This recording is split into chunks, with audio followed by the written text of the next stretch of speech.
All right, ladies and gentlemen, a lot of Phoenix fans are maybe a little sad, but hey, we're going to talk about it. We're going to enjoy it. And then, we'll talk about the upcoming match coming out here this upcoming weekend.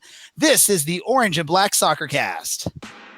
We are underway in the postseason, the first playoff game ever played in Orange County. It's a 1-2, Bedoy. He's found a great ball into Voltson. Plenty of time. He smashes it home and doubles the visitors' lead. Thomas Voltson. Now Segber sprinting forward on the counterattack. A little handsy there, crosses it. Pineda, the extra pass. Seaton finishes. It rolls down to his left and burying aside. All taken care of by the Orange County keeper. We'll leave it for Aiden Quinn. He'll strike towards goal, and it's gone in! An equalizer and a winner in second half stoppage time for Orange County off the left boot of Aiden Quinn. This is the Orange and Black SoccerCast, the only podcast dedicated to Orange County Soccer Club, its fans, and supporters. Follow us on Twitter at OCSC_SoccerCast and on Facebook at Orange and Black SoccerCast. How's it going, Orange County? Welcome to another episode of the Orange and Black SoccerCast, the first and only podcast dedicated to Orange County Soccer Club, its fans, and supporters. I'm your host, Ray Samora, and I am with you each and every episode as we discuss all things Orange County Soccer Club. Joining me as he does each and every episode, we've got Dylan from County Line Coalition. Dylan, how are things going for you? It's pretty good. And this week I'll be taking Cameron's place of weird noises and a lot of background noise because I am at Championship Soccer Stadium watching the Open Cup game between the two teams, the winner of which will face. So you have a good excuse for any kind of extra noise going on back there. You're actually at the stadium. You're there watching, or I guess maybe scouting, who our upcoming opponent's going to be in just, I believe, a week. So make sure that implies that I have a lot more of a knowledge tactically of this game than I probably do. So, well, there's two games going on at the park too, right? You just probably can only see one of them where you're at. From where I'm sitting, I'm sitting. So for those of you that watch on the streams, dead across from where the cameras are. So I can actually see the other game that's happening, just not very well because it is a decent bit away. But, perfect. It's not too bad. And joining us as he's been doing all season, we've got Alan. Alan, welcome back. Thanks. It is great to be here after a really big win, and I'm looking forward to seeing how they do on the road this week. I'm excited as well. So, we'll definitely get into that. It was an amazing weekend of soccer for Orange County fans. I think other people were a little disappointed. Some of our friends from the Sandbox out there in Arizona were a little disappointed with the outcome. But hey, for Orange County fans, I think we enjoyed it. We had a fun time, great atmosphere at the stadium, great festivities going on. So a pretty amazing thing there. Dylan, give me your brief thoughts on the match. God, this phone thing is really sorry. It was a good match. And if I could just sum it up in like 30 seconds, we finally played to a team when it was a good idea to play to a team. And we beat Phoenix at how they like to play. We pressed them in the midfield where they like to hold possession, and that's where the majority of their success comes from. And for an hour, we didn't let them do any of that, and it really showed because they had no chances. Things got a little bit close later because we had some issues defending a set piece, and then got a little tired or a little lazy, and then started making some sloppy mistakes like giving up a free kick at the edge of the 18. But I think the draw in Fresno and the mentality from how that game had gone was fresh in the minds of not only everyone in the stands, but everyone on the field as well, because they saw it out, which was important. And it was a good victory. Perfect. What about you, Alan? I thought the team played really well. The areas of concerns that we brought up ahead of time with the speed of offense, I think, couple of their key players were out, which is unfortunate, or fortunate for us, but unfortunate for some of the circumstances regarding why some of those players are out. Thoughts to Asante and his family. But every time I thought there was going to be a counter, I looked up and there was 4 or 5 Orange County people back to play defense. I thought the pressure was good up top. And I think when it came down to making sure there were guys back, there were always guys back. Looking at the starting lineup with Trotter and Hume, you were a little bit worried about what the speed might do against those two. But I thought the back line played a really good team defensive game for a lot of it, Contour included. And, I think offensively, maybe a little bit sloppy in execution at the end, like putting some balls away. I thought they could have easily had 2 more goals than they ended up getting. It could have easily been a blowout, but we got to finish up, got to work on the finishing, and just continue to work on that back line, and particularly those set pieces that Dylan mentioned. Yeah, I listened to our frenemies Rising as One pod a little bit earlier today. They released their newest episode today, and their thoughts on the match, at least initially when you're listening early on to the episode, is that it wasn't really that Orange County won the match. It was that Phoenix lost the match, which I was a little bit hesitant to agree with on that. I know we didn't play the greatest match of the season. Well, I don't know, maybe we did, but it wasn't a picture perfect match for Orange County out there. But I think Orange County did what they had to do to win. In the end, they, like you said, Alan, there was probably opportunity for another 1 or 2 goals if the shots are taken properly. So, I question that thought process. Maybe that the hate is starting to get to them, and they just have certain views of what they're seeing out there. That I don't think it was all that it was Phoenix that lost the match. I think a big part of the win was Orange County. At least from what we've seen this season, Orange County looked a lot more focused in the match. When they did give up that 1 goal in the second half, you saw them just sort of gather together as a team. I can probably guess they were talking, or someone got in there. I think it was Harry Forrester that initiated that huddle, and I think it was basically, hey, let's not do what we did last week against Fresno. Let's hold on to this. Let's get this win. Let's get the full 3 points out there. What are your thoughts on that, Dylan? I think that's basically spot on. I mean, that flash of leadership from Forrester was a really important thing. And I can only imagine what he said. Hopefully involving removing his boots from some body part, probably, if they had given up another goal in that situation. But despite the fatigue, I think Orange County really outplayed Phoenix. And yeah, Jason Johnson's a huge loss for them. And Solomon Asante is a huge loss for them. And generally, for competition's sake, you don't want either of those things to be happening. I mean, it sucks losing your dad, and then it definitely sucks to have I think what's probably a knee injury. But basically, Orange County, they pressed in the midfield, and then the only thing that Phoenix knows how to default to was what they did last year, which was try and counter. Except they don't have a Drogba to knock down those balls, so they've got an Adam John, and then they don't have a Solomon Asante or Jason Johnson to run on to those balls after they're knocked down.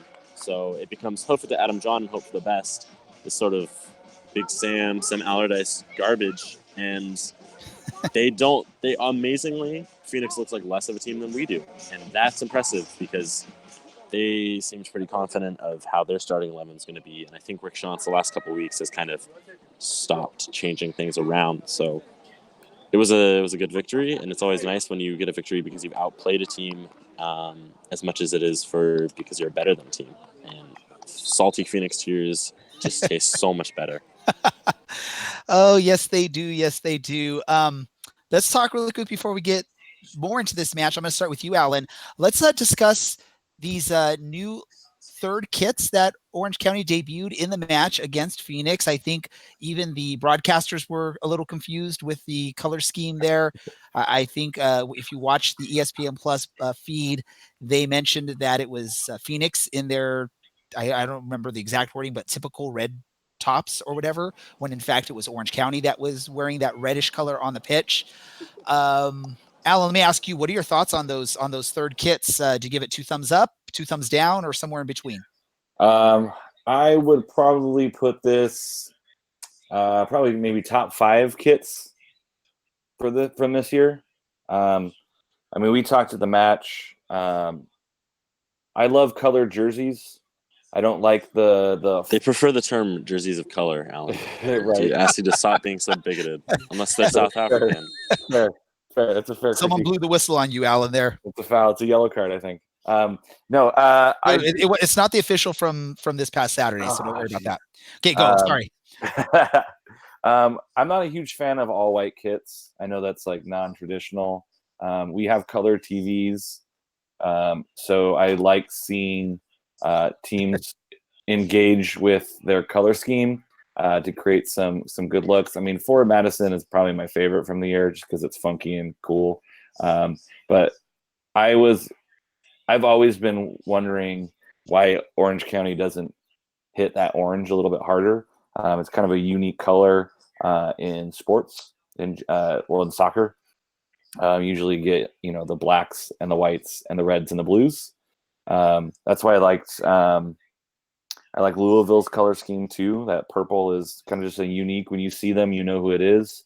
I really dig the orange kits. I think they look sharp. I think if you're Orange County, you should probably have an orange colored kit as part of your go-to. And the fact that they are not available for purchase right now is, I know for Dylan as well, is incredibly aggravating. All of us. Yes. Every fan. I would drop so much money in a heartbeat on orange kits. Yeah, it was a little bit reddish, especially when they got sweaty. But they need to embrace the orange. Well, it's a thing. I mean, I know we've discussed this in the past. I don't know if on our episodes, Dylan, but even just in general with other fans, the Orange County orange, it leans a little bit more to red than to actual orange. But looking at those kits out on the pitch, the way they just sort of looked out there with the light shining on them, I think they looked pretty amazing. And I'm probably going to be confident saying there's going to be a good handful of County Line Coalition members and basically even other fans that are going to be looking to purchase those kits once they become available, hopefully soon. I know we got a little hint, but hopefully soon. Right, Dylan? Yeah, I have set aside money for when these jerseys are for sale. I cannot wait. It could not be soon enough. So many people are going to get them. It's really exciting that we finally have an orange kit. And yeah, I get it's a little bit more red than we'd like, and then a proper orange. But that's a part of life. I mean, I think there's also a reason. You sort of look at it. Maybe it's to avoid that Halloween look with the orange, bright orange and black. I don't know. That's just a guess. Yeah, and it's hard to do. You can't really do stripes because you end up looking like Hull City. And if you do an off orange on the other end, you look like Wolves with their yellow orange. The real key here is to try and look as much like Luton Town as possible, because they know how to do an orange kit, and they've used a couple different colors over the last 3-4 years, even heading into next year. But he had to drop Luton Town in there. They've historically worn orange for the last 15-ish years, at home at least. Before then, all the time. But it's actually not that difficult to pull off an orange kit, and even when they're a slightly more red or a slightly more yellow, if you wear black with them like we do, they look amazing. It looks clean with the contrast of the orange and the black, so I like it. Yeah, and dudes are gonna get sweaty, and honestly, yeah, it's gonna look a little more red because no one in the league knows how to film anything as well. I think that's the biggest issue, is that the color balancing, especially at our stadium, is always so poor that probably 60% started of the time on cameras at our stadium, Yeah, it's but this is a step towards greatness for us. I think finally playing in the color that our team is named and our county is named after. I think the orange, regardless of the shade, I think it's a big 2 thumbs up for the club. The fans, I know, just being in the stadium, talking to a few fans, just mentioning it. Anytime I mention, that the fans are excited and ready to buy those jerseys the moment they become available, I saw a few heads nodding as they're watching the game, as they heard me saying that. So, that means that there's some demand for these kits, these shirts, and they probably will sell pretty well once they become available. Hopefully rather soon, or sooner rather than later.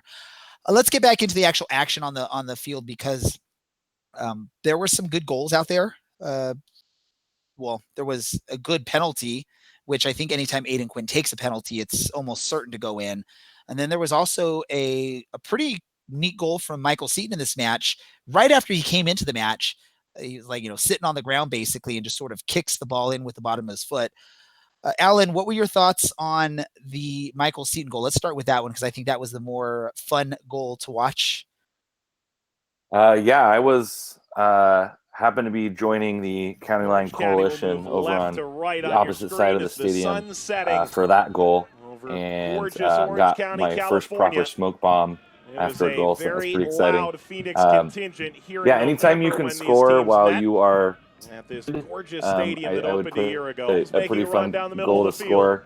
I watched the game back a couple days afterwards, just kind of scrolled through and checked out the penalty and the free kick for Phoenix and that goal. Jones on the doorstep. That came in with a ton of pace. I want to say it was like 20 seconds, maybe 30 seconds after Seaton gets subbed on.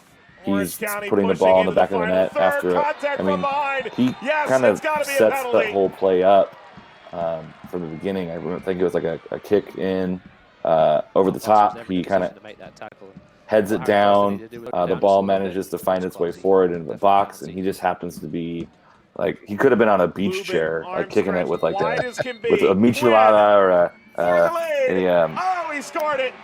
Another cocktail. What are those things called? Margaritas? Margaritas. There you go. It had like a margarita, the mariachi band around him, kicking it off, and just like tapped it across the line. That's what kind of goal that was. Phoenix arriving, and it's got to feel good for him again to get back on the score sheet. I mean, it's arguably. So I rewatched that goal like 3 or 4 times, and I still can't tell if he initially makes contact with the first pass or if he lets it go over him. So I think he either scored with his first or second touch of the night, depending on whether or not it bounced initially off of Darwin Jones in front of Zach Lubin. Aginaga played in by a back pass. Aginaga around the keeper. Can he finish? I mean, it doesn't get any more of a tap in. Post well defended, sitting on your the rear, keeper pulled out. Like, kicking out at something. Yeah. So it was, what a goal. It wasn't pretty, but they all count the same, and that's the most important thing. That ended up being the winning goal. So yeah, definitely. And I know you couldn't see it while you were talking there. The highlights are playing on the feed for those watching on YouTube. And right when you were speaking is when that goal sort of popped up there. An amazing thing to watch. Again, want to thank USL Productions, USL Championship, for allowing us the opportunity to show the highlights while we're talking to you. I know you guys don't want to just see my face or Dylan's picture or Alan's face for a full. Mine's actually 60 a GIF. minutes. So. Yeah, but when we're doing this, it doesn't really show it as a GIF or GIF. That's GIF it. Some semblance of revenge from the Western Conference Final. Orange we'll have County has waited 5 months for the opportunity. And then let's maybe give credit where credit's due on that goal, because Michael Seaton came in and almost instantaneously scored it. A big part of that was what Vinicius was doing for the first 55 minutes or whatever of the match, just running around like the Tasmanian devil all over the pitch, putting the high press on Phoenix, which definitely disrupted their game plan and what they were hoping to do out there. So Vinicius doesn't show up on the score sheet, but I think a big part of what happened with that match, and when Michael Seaton got in there with fresh energy, fresh legs, and able to just sort of use that energy and sneak by maybe a tired Phoenix defense for that fun goal. Vinicius has to get a lot of props for that.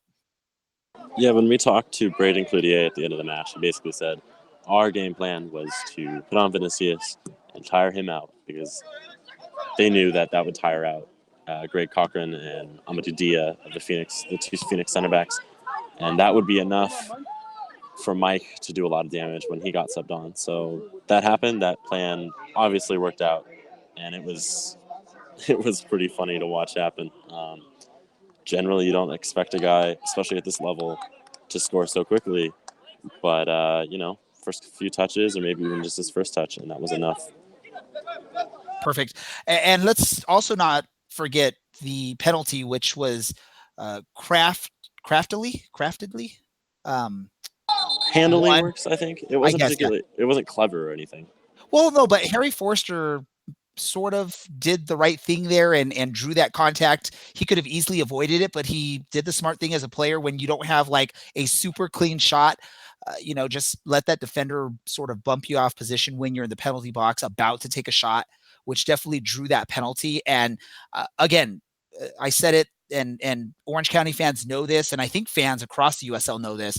Aiden Quinn gets to that penalty spot 9 times out of 10, or maybe even 10 times out of 10, it's going into the back of the net. So props to Harry Forster for finding a way to draw that penalty. And of course, the ice cold veins of Aiden Quinn for putting it in the back of the net. Alan, what are your thoughts on that whole series of events there? I know we've been a little bit hard on Forrester in general for some of his style of play, maybe a little bit, maybe just pressing a little too hard. But this was just like, this penalty was pure, like, just craftiness and just knowing where he was on the pitch, what the situation was.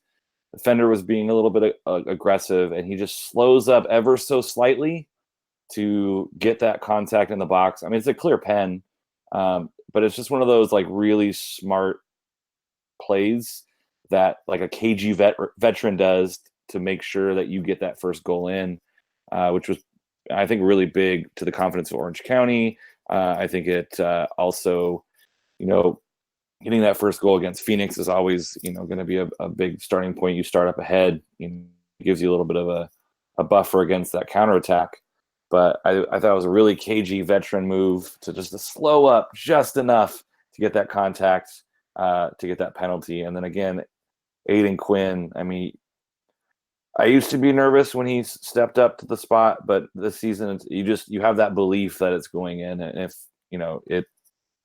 it usually does, and it's a thing of beauty to see that first goal go across. And I think it was kind of a big, I don't want to say a big sigh of relief, but it was just kind of like, all right, we got the first one, we're in the lead. Let's go get the second one. Additionally, I think I don't think I've ever seen Aiden Quinn miss a penalty. One of his former teammates from Louisville tweeted, "Two things are for certain: the sun sets in the west, and Aiden Quinn scoring a pen." Very true. But additionally, Phoenix doesn't have leadership. It's evident in the way they play. They're missing Drogba greatly. No one's really taken that role. So they're kind of full of a bunch of guys right now, but not necessarily a good team, which is surprising because they did bring a lot of guys back. But maybe most importantly in that situation, without that leadership, and they pretty quickly give up the style that they're supposed to be playing. And more than that, the mentality is pretty well gone, especially once they went down 2 goals. Well, and I think the closest thing they have to maybe a real leader on the team would be Solomon Asante, who missed the match. He's sort of that maybe more emotional leader than an actual team leader out on the pitch. I don't watch Phoenix enough to know for sure how that would look or how that would go. So yeah, you maybe that's part of the issue there, and I think that was sort of part of the issue with Orange County for the first part of the season. I'm hoping, and I've seen a couple signs from some players, like maybe a Harry Forrester, that is maybe showing his value is going to be in that leadership role. He was the one that sort of brought that team together after they conceded the goal against Phoenix, and maybe just sort of refocus them and made sure that we didn't drop the ball like we did up in Fresno. Also, just look at him before the match. He was like the one player out on the pitch before the match that sort of acknowledged Counterline Coalition and their chant for the team as the team's taken the pitch for the kickoff. That sort of goes in that role of the leader. You're trying to sort of show your teammates how to interact with the fans, how to focus on the pitch. I know we've got on Harry Forrester a lot so far this season about maybe he's trying too hard to put the goal in the net or the ball into the net, but it's all part of the big thing, the picture. Maybe it's going to be more of his leadership skills that are going to play a big part of what's happening out there. What is next? It was Maybe. a bad disciplinary performance from us. There were a lot of issues there. Are you saying like a lot of cards? A lot of cards, yes, and also just a lot of. I think the fatigue was really starting to show at the end of it. I mean, Phoenix conceded a goal, Phoenix scored their goal off of the set piece. Arguably, there should have been a foul before they ever scored, so it shouldn't have counted. But it's whatever. Daniel Radchick's not a good ref, so these things happen. Further than that, you have Aiden Quinn getting a little bit lost, and for some reason, Aiden Quinn, a guy that's like 5'10" or 5'11", is marking Adam John, a guy who's like 6'3" or 6'4". So you already have the size issue, and then Quinn gets lost off of a couple steps from John, and then he has a free header and scores. So that happens, and then of course Charlie Adams giving up that free kick in the 93rd minute or 94th minute, I think. I mean, he knew that he shouldn't have done it. The second that he made that challenge, the whistle blew. If you go back and look, you can see him kind of like throw himself backwards onto the pitch again out of frustration. So I think that's something that we could work forward, work on moving forward. That is, There we go. because you can't be doing that stuff in the playoffs. And you can't do that stuff against teams that have a good free kick taker. Drogba punished us 2 years ago. Juan Pablo Caffa punished us 2 weeks ago. I'm sure there's someone. I mean, Oklahoma City learned you can't do that because Noah Powder punished them. Koji Hashimoto's punished San Antonio in the past. There are guys in this league that can put those on frame from 20 yards. And maybe they do it 1 out of 3 or 1 out of 4 times, but you never know if that one foul in the 93rd minute of a big match for the fans is going to be the one that guy bends over the wall and underneath the bar. So No, that was a stressful end, I got to say. I was not particularly happy with the end of that match. I was really stressed. I think everyone else was.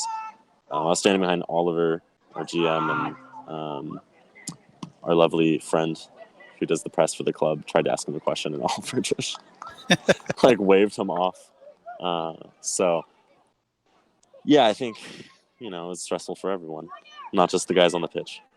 No, perfect. And let's also, before we move past this match, let's talk about Owusu Con. Oh wait, damn, I messed Owusu up. Ansah Contour. Owusu Ansah. Let's just call him Contour, like everyone else. Yeah, Contour the Condor, like Cameron wants to start a chant Yes. there. Probably his best match so far in this early part of the season. Made a masterful save when Patrick McLean was out of the goal. He made a goal lane save basically there. And I think for the first time this season, he looked like someone that really deserves to be out there on the pitch for the full 90 minutes. He's had some good points throughout the season, but I think this was the first match where he put a full 90 minutes out there. That was very, amazing. What are your thoughts, Alan? Yeah, I think he's had some pretty tough games in the past, and on your highlight clip, Contour definitely came up really big in the 61st minute, where he was the last defender back and cleared the line, and that really, that was right after Orange County puts in the second goal. So if that goal goes in, it's like the momentum shifts directly back to Phoenix. And it's one of those like what happened in the 70th minute where you're like, oh no, is this going to happen again? Is this Fresno again? Is this, we've seen this happen before, but Contour really coming up big and kicking that ball off the line was huge. I thought the back end really kept the team in it when Phoenix started to put the pressure on. A great save in the 67th minute, and there are corner kicks and free kicks throughout the last kind of 20-30 minutes from Phoenix, that any of those with our penchant to not defend free kicks and those set pieces super well earlier in the season, it was super great to see that defense really feel like they're kind of figuring it out. Yeah, they got one, and like Dylan said, it was Aiden Quinn marking Adam John. It's like, come on, that's show Impossible. me right, like Steph Curry guarding Shaq in the low post. Like that's a Liam Trotter job. You put the big guys with the big guys, and right. Yes. Yeah, I think if Walker Hume's there, that's not a goal. But you gotta tip your cap to Phoenix on that one, because maybe they drew that up to get Adam John away from the big guys in the middle. But no, I was thoroughly impressed. Like I said earlier, that they always seem to have guys back. They seem to be communicating really well. So many interceptions that just kind of stopped Phoenix's attack in its tracks. And when you do that, Phoenix has very little chance of pulling off a win. Yeah. And now Orange County is going to look forward to keep the ball rolling here and continue this success and look to get another 3 points this upcoming weekend against San Antonio. Before we get into that, I want to get a quick update from Dylan, who is at the U.S. Open Cup match at Championship Soccer Stadium between Orange County FC and FC Golden State Force. How's the match looking right now, Dylan? It's pretty wide open, but OCFC is currently leading 1-0. They scored in, I think, something around the 30th minute, and or maybe a few minutes before the 30th. But the last maybe 15, 20 minutes have been pretty back and forth. And what minute are they in right now? They're in the 67th. All right. So in around the end of this episode, we should know who Orange County will be facing when we get there. But it's time to now start talking about the upcoming match for Orange County, because between their Open Cup match and today, there is another USL Championship match. The boys are going to be making their way out to San Antonio to Texas to take on San Antonio FC, who are another one of those teams that have been a little bit I guess have been a little confusing so far this season. I think that's one of the teams that people tend to think, or at least coming into the season, we're hoping would be performing better than they have so far. And I will admit, I'm not a huge San Antonio FC information, knowledge, whatever you want to call it, person. And yeah, I'm gonna get made fun of on those words, Dylan. You can say I don't even know what you were trying what to I say. just said. There. Yeah. But to help us preview this match, I did ask from one of our, I guess not one of our friends, but a podcaster that covers the team a little bit. I'm just going to introduce you, Kyle, and you're going to have to help me. I want to make sure you get your last name right. Kyle, how do you say your last name? Yeah, it's Mankey, like the Pokemon, or rhymes with cranky, or however you want to go with it. But yeah, Kyle Mankey. Kyle Mankey. How you doing, guys? Hey, welcome to our podcast. So Kyle, you are from the Play of the Game with Larry Leathers and Kyle Mankey, formerly known as Texas Soccer Radio, I believe. Is that correct? That is correct. Yeah. And I love your shirt, by the way. I love your shirt. What's funny is I was actually wearing a different shirt, and I poked into the YouTube feed here to see what was going on before I came on, and I saw a Liverpool kit, and I was like, I can't not wear my Spurs kit with Liverpool being represented, right? So yeah. Yep. Here we are. So now the Spurs supporters are outnumbering the non-Spurs supporters. So awesome. Goal update. It's now 2-0 Orange County off of a set piece. As you can hear from this guy that's really bad at his job. Oh yeah, I can hear that. So there we go, 2-0 Orange County FC. So it looks like that may be our opponent. Sorry to cut you off there, Kyle. Oh, you're good, guys. We got Dylan at Championship Soccer Stadium. He went to the match and he's on his phone, talking with us. So it's awesome to have those live feeds of what's going on in that match, because that's our next opponent in the U.S. Open Cup. But we brought Kyle in because, again, we're not all that knowledgeable about San Antonio FC. I've been to the city for one day in my life. And I went there and it was like 105 degrees in June, I believe is when I was there. And I had to get the heck out of there. It was just not worth it for me. Beautiful city, by the way, but I can't handle that type of heat for a good part of the day. But Kyle, let us know what's been going on with San Antonio FC and why are they struggling the way they have so far? Yeah, it's been a pretty interesting season for sure with San Antonio, because it seems like the plans that we expected in the preseason, or kind of the roadmap that we saw coming, was abandoned after maybe 180 minutes, if it lasted that long. Coming into the season, the big marquee key signings were actually defenders, because going back to last year, no issue scoring goals really, but the defense was pretty rough last year. And so San Antonio brought in Amir Jidic and Josh Yarrow, two very well-known USL center backs, obviously. And now Jidic is with FC Edmonton, I believe. He was released so that he could go do that. And San Antonio has shifted to almost exclusively running a 3 in the back system, or 5 if you count the wing backs there. But just totally different look from what we expected at the beginning. And it's been working better, in all fairness. Those adjustments, it's progressing well, but very strange start to the season, to say the least. And I don't know who it was. I don't. It might have been Harry, who follows us and listens to us, that mentioned it, or someone else. But someone mentioned on social media that San Antonio is playing a lot better at home than they are on the road, which I guess is scary for us Orange County fans. Is that the case? Is San Antonio been successful at home? And maybe let me ask you, what would be causing those issues on the road for the team?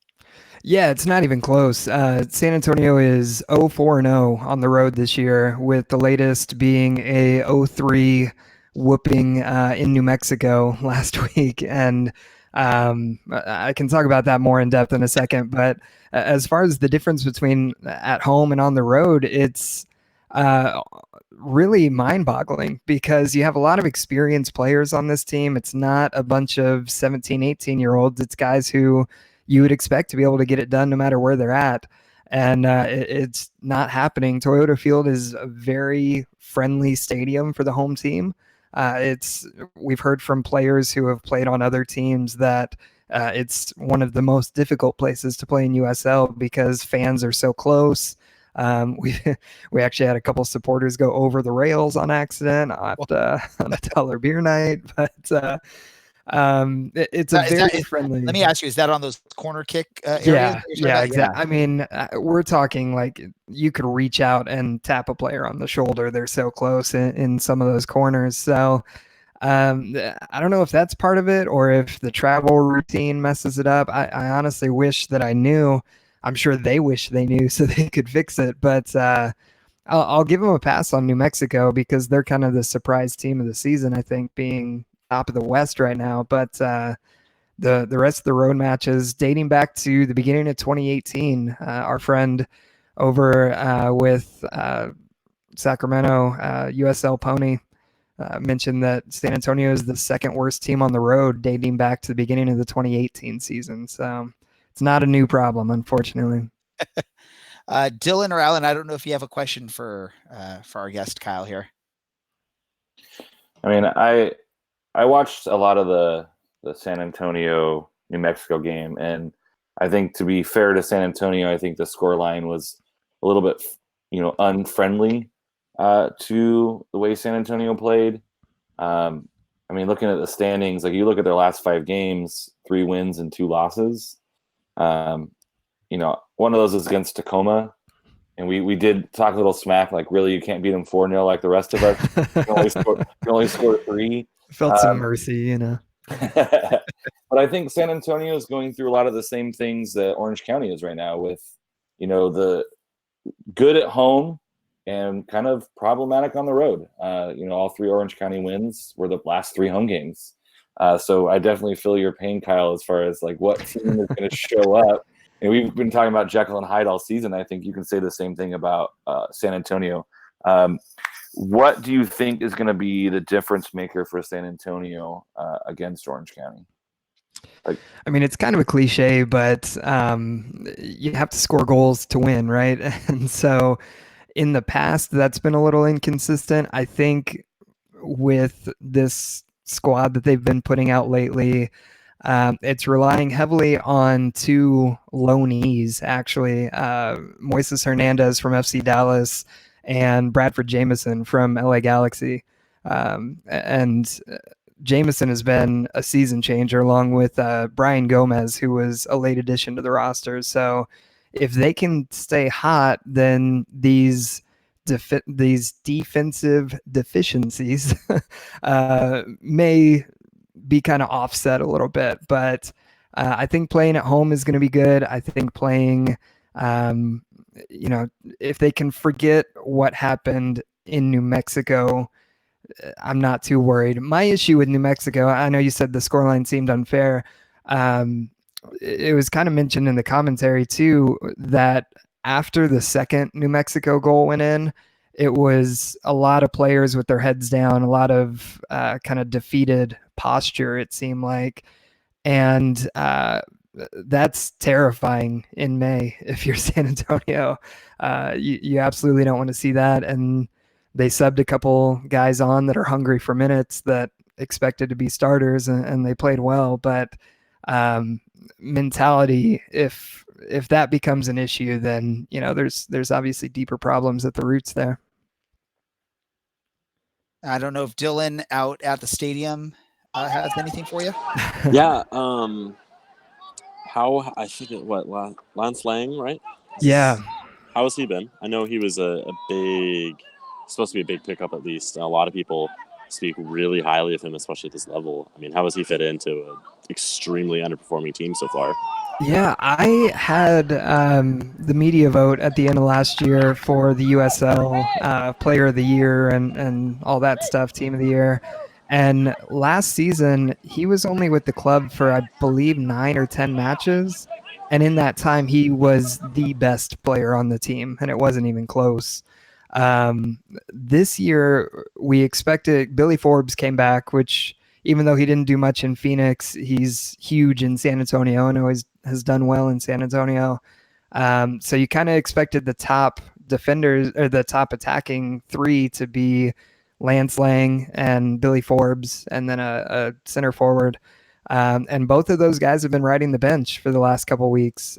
It's a huge surprise. But Bradford Jameson and Brian Gomez have gotten the minutes, and to be fair, barring New Mexico, they've earned them and they've deserved them. So I'm definitely surprised to not see more Lance Lang and Billy Forbes, but this is working really well too. And there's actually another player that got picked up this year named Christian Pirano, who came from River Plate. Is that how you pronounce? I've only ever read the club on the internet. I'm not super familiar with South American soccer, right? He came from their system, and Jack Barmby came from Manchester United system, obviously. And so they have a lot of quality players there. It's just kind of trying to get them all to fit together. That's been the issue. And I've been surprised to see Lang and Forbes left out of that. So I'm going to ask you this question. What does Orange County need to do to win this match? As far as, I guess, what's the weak spot for San Antonio this season? And what can our fans look forward to maybe in the game plan for Orange County that would be successful? If I had to guess, I would probably say the center of the formation is defensively a lot weaker than the outsides now that they're kind of using that wingback formation. So the thing that New Mexico had amazing success doing was just playing balls forward, because if you can beat one or two of those back three guys, then you have a one-on-one with the keeper. So I'm sure San Antonio is going to adjust to try to prevent that from happening again. But it seems like if they're going to keep doing that back three, they need to get that line more in tune with itself and kind of have those guys knowing where they need to be to prevent attacking players from getting behind them like they have. But yeah, I'm really happy with the San Antonio attack so far for the most part. It's just nailing down that defense has become a second-year issue now. And then the other question I'm going to ask, and I'm going to just throw up a picture really quick. I was in San Antonio about a year ago. It was in I think June of last year. It was hot. It was like I said, 105 degrees. We tried to do, we were staying in Austin. We drove down to San Antonio because I've always been a big fan of like the California missions and all that. So I had to, of course, go see the Alamo. Yeah. And then, of course, you go to San Antonio, you have to go walk along the Riverwalk. And the Riverwalk is pretty well shaded. And even in the shade, I was like sweating like crazy. It was so darn hot. What's the weather looking like heading into this match? I know we're still, 5 days out, but what's the weather looking like? Is it going to be crazy hot like that? Should our players be prepared for some crazy weather? It would be a pretty big surprise if anything changed between now and then. And what we've been having in the area is just tons and tons of rain, which we don't really handle well. It's very prone to flash flooding, and it's good for the aquifer and for the water supply and all that, but the pitch is probably going to be not in the best shape, and it might even be raining that night. Hopefully the game doesn't get postponed. I'm looking at Saturday, and it's got 100% chance of rain with lightning and thunderstorms. So hopefully that's not the case. But it's been pretty crappy weather. I was actually in the LA area last weekend, and I had to be drugged back onto the plane kicking and screaming because I was not ready to come back to this cloudy, wet mess. Yeah, if you were here, like 4 months ago, you would have been in like crazy rain. We were getting drenched for the longest time on that. Let's do this. Let's get into some predictions for this match. I'm going to go around the table. We'll just get maybe a score prediction, and then who's the key player in your eyes. And I'll give you a quick chance, Kyle, to think of what you want to do with that. So I'm going to go to Alan first. Alan, what is your prediction on this match score, and who's the key person in this match to get the result you're looking at? I'm going to go with probably like a 2-2 draw. The way that Orange County's been playing on the road has been kind of draw on the road, win at home, which I think puts you in playoff position, which I think is what Orange County's fighting for. I think that Darwin Jones and or Vinicius, I think they Kyle mentioned that if you get by those last three, you can get one-on-one on the keeper, and I think there were some moments where New Mexico took advantage of that. I think Vinicius and or Darwin Jones, depending on who starts, really gets behind the defense, and I'm hoping it's Vinicius, and he scores and maybe gets an assist and really kind of puts his stamp on this game. That's what I'm going to go with. And then live at Championship Soccer Stadium, Dylan, what are your thoughts for this match prediction and key to the match? 3-0 Orange County, actually. I think obviously San Antonio is really struggling. I think they're third bottom at the moment. I don't think you could say they've played well at all. And apologies to our lovely guest. It's not a roast or anything. If my team was there, I'd be less than pleased, especially with the pieces that San Antonio has. I think Orange County will handily win this one. I get San Antonio plays a little bit better at home, but when you're a team with 5 losses in 9 games, does it really matter? So I think Vinicius and Michael Seaton will be big impacts. I expect Mike to start up top again, and then to expect Vinicius to come on for Mike as he gets tired later on. I think the key to the game is mostly going to be that last pass, whether it's from Aiden Quinn or Harry Forrester or Darwin Jones, to find Mike when he's making a run so that he can be one-on-one with the keeper, and that will be enough to slot home. Because we saw, he's good enough to score. He's scored there in the past repeatedly. So that's my big key to the game. And then, Kyle, before we get to your prediction, do you have any questions for us that maybe will help you get to that prediction, and maybe for any of your followers or listeners that might be listening to either our live broadcast or the podcast when we release it? Yeah, I guess, man, that's some broad questions. I would just say go back and listen to. I was listening to the show earlier before I came on, and anyone from San Antonio that's tuning in now, make sure you listen to that earlier section too, because just really good analysis of the team and all that. I guess my question would be, how is Orange County doing on the road? Is that having any effect on him so far? Is that kind of just same old? I don't know, Dylan or Alan, do you want to take that? I know, Dylan, you've seen more matches actually on the road than either me or Alan. So yeah, what I've seen 2 now, I guess. One more than Reno and Fresno. Reno was, I almost want to just not say that was a game that happened, not because it was not a great result for us, but because it was the first game of the season. And in all honesty, we didn't play well, but we had a lot of issues to figure out. We had a not particularly confidence-inspiring goalkeeper who didn't play well, and Reno handed us a point in that game. But Fresno, I think, Fresno's a harder place to play. There were a lot of people there. They play on a terrible pitch, and it's on a baseball field, and they're a better team than Orange County and San Antonio. So I honestly think they probably have it in them to get a result here, especially after that result in Fresno, because I'm sure there were some issues following that match. I asked to speak with 3 players, and I only got to speak with 1, and that was after about half an hour.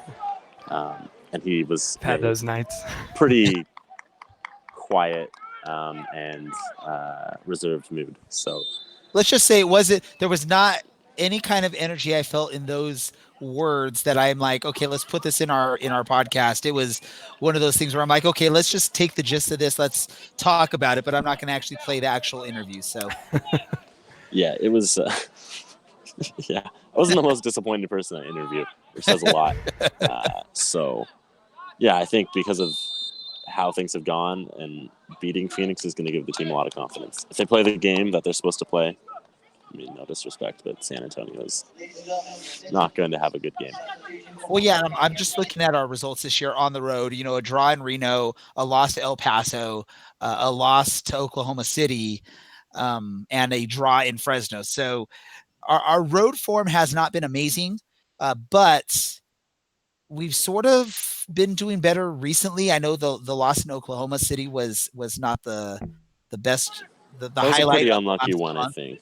El Paso was we played poorly and deserved to lose. Yes. That, absolutely true. But that was over a month ago. So yes. If you look since then, we beat Colorado at home. We beat Tacoma at home, which everyone does. We lose at Oklahoma City off of a fluke, a bounce of the ball, you know, no fault to the goalkeeper. No way he's going to stop that. We draw in Fresno. So if you look at it, we should have drew our last 2 road matches, which I guess sort of bodes well for the San Antonio FC fans that may be listening or watching, that they can at least earn a point in a match. Although I'm sure that's never exciting to strive for a point at home. You want the full 3 points. So, yeah, I mean, we haven't been the most amazing on the road. Let's just say it that way. We've gotten lucky on a match or 2, and we've choked on a match, most recently up in Fresno, where we were leading, 2-0 and gave up 2 late goals. So exactly. Well, I think if I had to make a prediction on this one, I would probably go 2-2 draw as well. I do think it'll be a high-scoring match either way, despite the weather. Which I do think is going to have an impact for sure. But I think in the past, when San Antonio has had their backs against the wall a little bit, they generally respond pretty well. And even though New Mexico might be one of the best teams in the West, I still think they're going to take that loss to heart. And the players that are still in it are going to get the minutes, and we'll take it from there. But yeah, I think it's going to be 2-2. I think a lot of it comes down to one of the San Antonio center backs, Josh Yarrow, who has kind of stepped up and been very vocal with this crazy shifting defense that has gone from 4 in the back to 3 to 5 to, whatever it may be. So I think if he's able to get everything set up the way it needs to be, and they're able to, bounce back a little bit. Like I said, I think it was Alan that mentioned in the chat earlier that the gap from the bottom of the table where San Antonio is now to in the mid-table is like less than 3 points. The West is crazy this year. Yeah, San Antonio's got 10 points. They are third bottom. Reno, Fresno have 13 points, and they're in 6th and 7th. So like one win could theoretically kind of launch you up pretty far if I think there's 5 teams right now that are on 11 points, and it's basically like a 2 goal difference. It will get you like 3-4 places easily. Well, I mean, just look at Orange County and Phoenix after the result this weekend. I mean, Orange County jumped up quite a bit, and Phoenix dropped quite a bit. So, um, yeah, it's the West is crazy this year. I expect it to be crazy all year the way things are going, and especially now that you get 10 teams in the playoffs instead of 8, it just makes things Yeah. even more interesting. Although I know some people don't quite like that whole change in the playoff format. That's a whole different episode, a whole Count me different among that. thing to talk about. But yeah, I think do you have like a key to the match or anything? I really, again, I hate to repeat myself, but it's going to come down to the defense because the offense has been pretty trustworthy. You have Jack Barnaby in the central midfield who he's Manchester United royalty basically. Like his dad played, and he himself spent time with United and Leicester and all these MLS teams. He's got all this experience, and I don't have the number in front of me, unfortunately, but San Antonio has been generating just an absurd amount of chances over the season that just haven't been getting converted. So if some of those start falling their way, then that's going to be huge. But I think you have a lot of guys that are going to be playing for not their jobs, but they're going to be playing for minutes in real short order here. So if these guys don't produce, you're going to see probably early substitutions with Lance Lang, Billy Forbes, Christian Pirano, some of those attacking minded players, and it could be totally different. Or Moises Hernandez could go out and slide tackle somebody in the 5th minute and we'll be down to 10 men. I genuinely don't know, but 50-50. There we go. That is like looking at their previous form. I mean, San Antonio before that New Mexico game scored 9 goals in 4 games. So it's 2-2-2 and 3, I think, or 2-2-3-2 or something like that. So they can put the ball in the net. So that's something that does is something to keep an eye on. I think this is going to come down to maybe not who puts the ball in the most, but who keeps it, like who comes up with a couple of big plays to keep the ball from going in. Clearing off the line and a great save. I think that's what it is going to boil down to. Defense versus defense, which to be fair to both of our teams has not always been the greatest of our strengths. But I think that's what I think it's going to be. Who blinks the first on the back lines for either team is really going to make the difference. Yeah, and there's been really not much patience shown for the San Antonio players this year, which I think is probably for their benefit. Even Matt Cardone, who was born and raised in San Antonio, played college ball in San Antonio, played for the Scorpions, and now SAFC. He's the goalkeeper, and he was benched for a match because of performance. And so I don't think that Darren Powell is coaching for his job. I need to be explicitly clear on that before I spark anything that I don't want to. I don't think he's coaching for his job, but he is the longest tenured coach in the West, I believe, at this point, if not top 3. And he has made the playoffs once, and it was a first-round exit. So there's been a lot of quick changes where if something isn't working, they get it out of there. So it's kind of fun being on the outside and never really knowing what's coming up. But I think for better or worse, that might light a fire under some of the players' butts to, do what they need to do.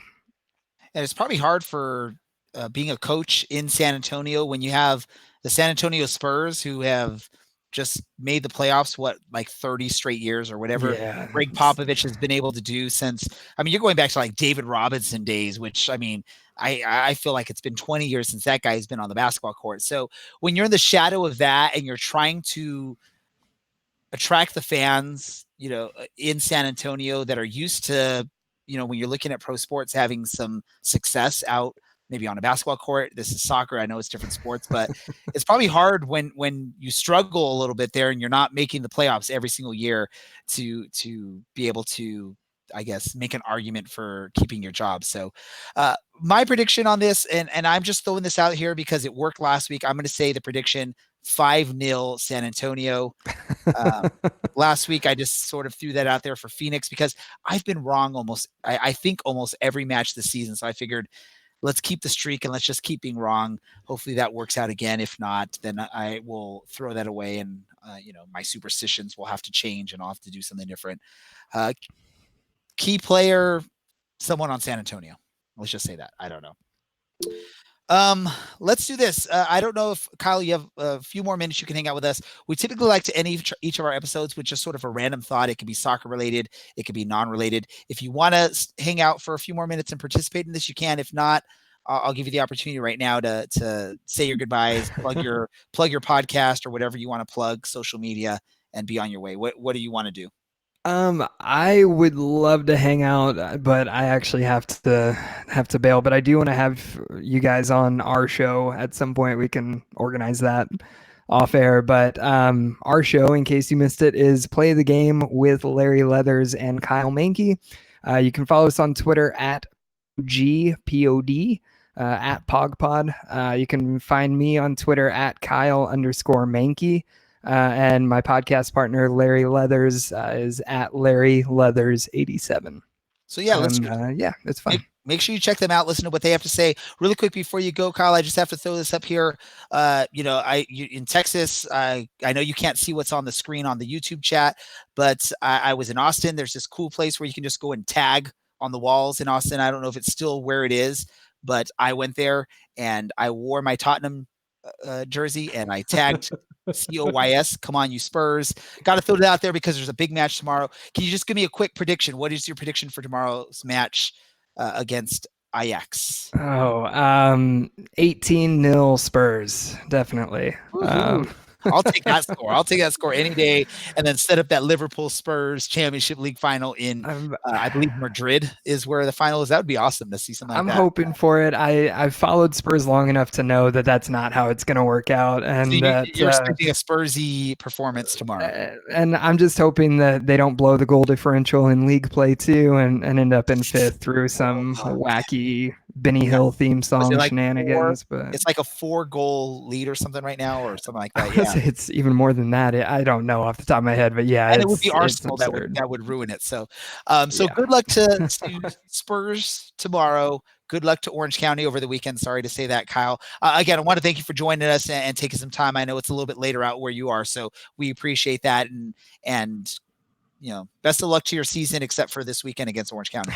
Same to you guys. Thanks for having me. It was fun, and we'll do it again on our end sometime soon. Yeah, let us know. All right, bye, guys. So that's Kyle Mankey from I got to get this right now, right? From the Play the Game with Larry Leathers and Kyle Mankey podcast, formerly known as Texas Soccer Radio. So for those of you in San Antonio that may be listening to us, you know exactly who we're talking about. For those of you not from San Antonio or from the Orange County area, that's who they are. They cover San Antonio sports, not just soccer.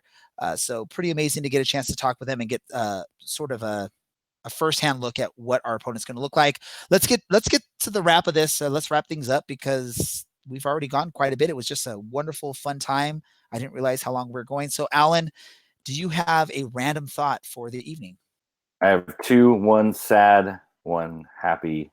The sad news is sending thoughts out to the families of there was a school shooting in Colorado today, not too far away from where Columbine happened. I have a bunch of family in the area. Actually, my nephew could have chosen to go to that school. It was between that one and a different one. He ended up at a different one. So you never think it's gonna touch your community.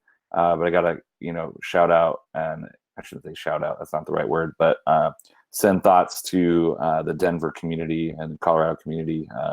They've gone through a lot regarding that type of violence, and we send our positive thoughts to them. On a more positive note, was up in Sacramento today at a union meeting. I got to stream the Champions League. I know it's soccer related, so it's not fair, but it was one of the two legs. Barcelona Liverpool was like Liverpool lost the first one, and it was still even really good soccer. Just those two legs were some of the most exciting and riveting sports games that I've seen. I shouldn't say it's not in person, but live. Like, I actually watched it happen.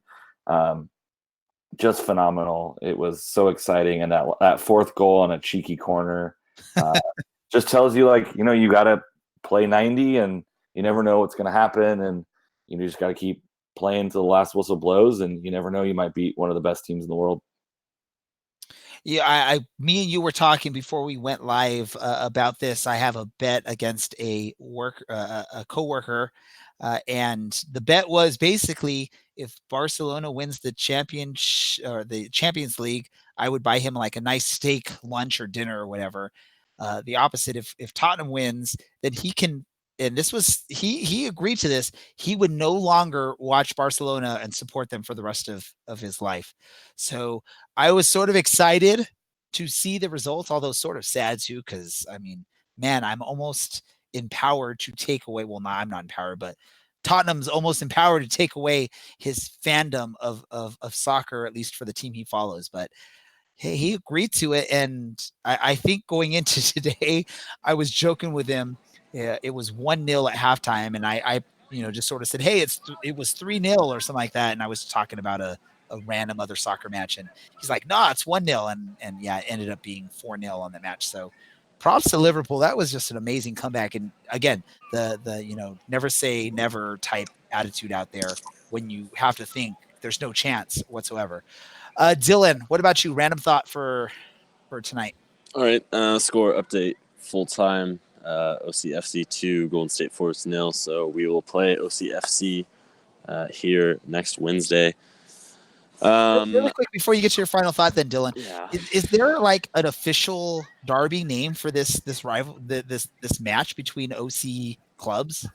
We can make it the battle of the team that will exist in a year and the battle of the team that's going to not exist in a year. So what, does the winner get to continue and the loser has to fold? No, OCFC will just fold, let's be real, and OCSC will not. For any listeners, go on to Twitter and let us know what should the derby, like the official derby name between these teams be, even if it's just for this match, because according to Dylan, Orange County FC will be folding at the end of the season. Let us know. I mean, not necessarily at the end of the season, but like they don't have money. The low attendance derby. Let's do. Oh darn. Man. Okay, let's go. Go, Dylan. Random thought. Elsewhere, Cal FC just over the fence beat.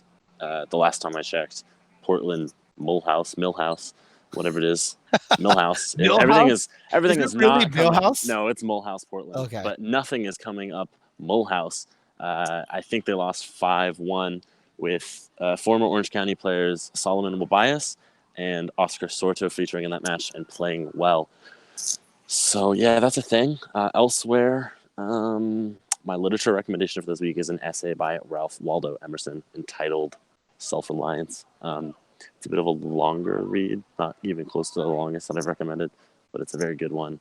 It's very uplifting, and it's called Self-Reliance. Like it's the only self-help thing you ever need or should even bother with.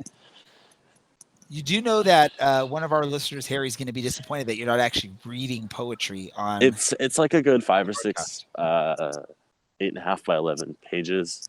Go for it. Read landscape. Let's hear it. So I might record it, and then we can have like a special edition where I just read things. If we ever start a Patreon account, that'll be what one of our rewards will be. So no one's going to pay for it. No one wants that. So no one's going to pay for it. Anything else, Dylan? I thought I had something else. It was really satisfying watching Barcelona lose today, even though I don't particularly care for Liverpool. It's always nice when you watch a bunch of children get really angry and lose and just, absolutely bottle it. That's always really funny to watch. Yeah, other than that, I've started... Oh, this was my random thought. I have started to waste my life again playing Football Manager with Football Manager 19. That is too intricate, man. Yeah, we'll see how it pans out when we do that coaching badge course together. But there's an entire U.S. and Canadian soccer pyramid mod, which is amazing and so worth it. I think it's from Uncle Sam. You can find it if you just search for like USL Football Manager 19 or any of the years in the past. It's absolutely crazy. I stole Braden Cloutier's job, and for some reason, I don't know why I did this because I care way too much about this team. We've made it to the USL Western semis so far. I'm going to go home and play some more for sure.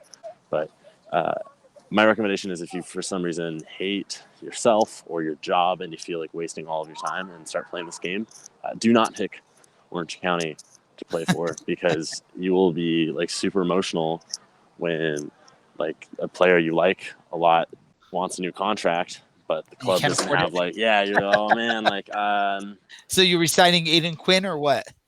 No, thankfully he was already re-signed, so I didn't have to worry about that one. And he's nice and happy because he plays almost every match. But you know, you've got a guy like Thomas Volton, and you're wondering, good God, is this guy going to bounce when his contract's up? Who knows? And then you've got like those, you know, Ami Pineda's in there, and I went to school with Ami Pineda, and he wants new contracts, but he's not good enough, and it's just a total mess. So it's Football Manager, but at the same time, you should manager. It's a great time. It's a great time suck. You'll never do anything productive again. I'm looking forward to the day that USL is in FIFA, the FIFA game franchise, because I actually like to play the games, not just sort of be a manager and sign players. Especially, man, Football Manager, it's like by the book. So, like if you're an England club, you have to have so many England players and all. And you can do 5+3s though, where you sign a guy to a 5-year contract and then you have a club option for 3 years, which is actually not allowed by FIFA's rules. But you can do that anyway, so it's not all by the books. There are loopholes to this. You just got to get creative. In your game, you got to somehow find a way to sign Harry Kane to Orange County FC. No, I have a soul. Or SC. I mean, Orange County could probably afford his wages. Let's be real. Tottenham doesn't play their players. They don't. All right, I got to. This is way too much. I'm sorry. Yeah, I'm so sorry, everyone. Yeah, no, don't worry about it. I got to get my random stuff again now. Random thought for me, or a couple of things. We will be participating in the Playing for Pride.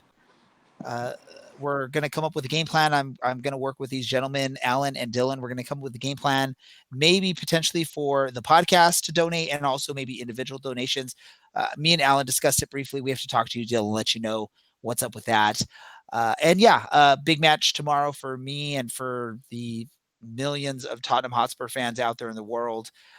We're only down 1-0 in aggregate. It's not like the Liverpool where they were down 3-0. So, I mean, it's definitely possible to come back, although Tottenham's definitely shorthanded out there. So we'll see how that goes. But yeah, that is it for this episode. Really quick, gentlemen, give us your social media information. Alan, go first.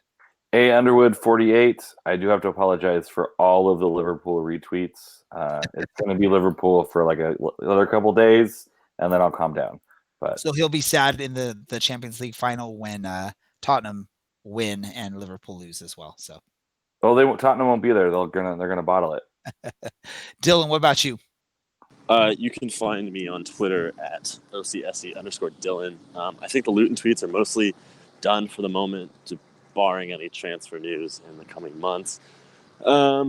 You can find me on Reddit at OCSE_Dylan as well. Or you can find the podcast and reply to the podcast account, which is not monitored, at OCSE podcast on Reddit. BGN too, Beautiful Game Network. Yeah, you can also find, we are a member of the Beautiful Game Network. You can find them at bgn.fm in your browser, or the BGN FM on Twitter. And make sure at the BGN FM. Yes, make sure that it is the BGN FM, unless you, just make sure it's the BGN FM one, because there's nothing good from the other one. Yeah, and again, proud to be part of BGN and the sponsors that they provide for soccer-related podcasts here, Roughneck Scarves, and also Golden Goal Press. So check them out. And yeah, you can find our website, orangeandblacksoccercast.com, or if it's too long, ocscpodcast.com. Also find us on Twitter at OCSC_soccercast. And look for us on Facebook, Orange and Black Soccercast. Find us on Instagram at OCSC_soccercast, or on Pinterest, however you say that. I don't know. We're on there as well. Look for us, Orange and Black Soccercast. So for Alan, for Dylan, this is Ray Samora and the Orange and Black Soccercast, and we are out. Win or lose, we will always follow you. Let it rain, let it pour, we will sing forevermore. Our opponents know, we will fight until it shows. Forever orange and black, you can bet your life on that. CLC, ole, ole, ole. CLC, ole, CLC, ole, ole. CLC, ole, ole, ole. CLC, ole, CLC, ole, ole. Thanks to our sponsor, Golden Goal Press, the best choice for you to get custom shirts, hats, mugs, and other items for just yourself or your organization. Check out their amazing products at a fraction of the price of other places at goldengoalpress.com. Also, thanks to Roughneck Scarves, official scarf supplier to the MLS, USL, and US Soccer. Get custom scarves for your group or team at roughneckscarves.com.